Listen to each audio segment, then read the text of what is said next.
माझ्या दिवसाची सुरुवात होते सुंदर अशा झाडांपासून आणि एंडिंग सुद्धा दिवसाची झाडांपासूनच होते.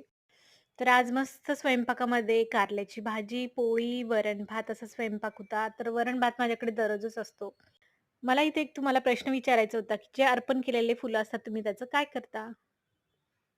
मी तर अशा प्रकारे त्यांना कट करून मस्त समोर काय करते तुम्हाला दाखवते. याचे सगळे पेटल्स वेगळे करून घेते. गुलाब पण तुम्ही बघू शकता. खूप छान गुलाब राहतात मोठे-मोठे आणि देवपूजा सकाळीच झाली होती. कारण सकाळची सुरुवातच गार्डन आणि देवपूजेपासून होते. तर सुंदर अशी मी फुलांची रांगोळी काढत असते. तर तुम्ही नक्की मला कमेंटमध्ये सांगा तुम्ही काय करता. मला तर खूप आवडते पाना फुलाची रांगोळी.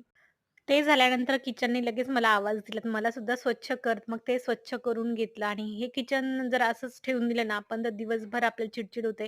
एखाद्या वेळेस तुम्ही अनुभव घेतला असेल, कारण आपली जर तब्येत वगैरे ठीक नसली ना, तर किचन खूप घाण होऊन जातं आणि मग आपली चिडचिड होते. तेवढ्यात मला आवाज दिला होता माझ्या गार्डनमधल्या सुंदर, सुंदर फुलांनी आणि त्यांच्याकडे गेल्याशिवाय तर मला काही राहावलं जात नाही. त्यांच्याकडे बघितल्यानंतर माझा सगळा दिवसभराचा थकवा निघून जातो आणि अशा प्रकारे माझ्या दिवसाची एंडिंग सुद्धा यांच्यापासूनच होते.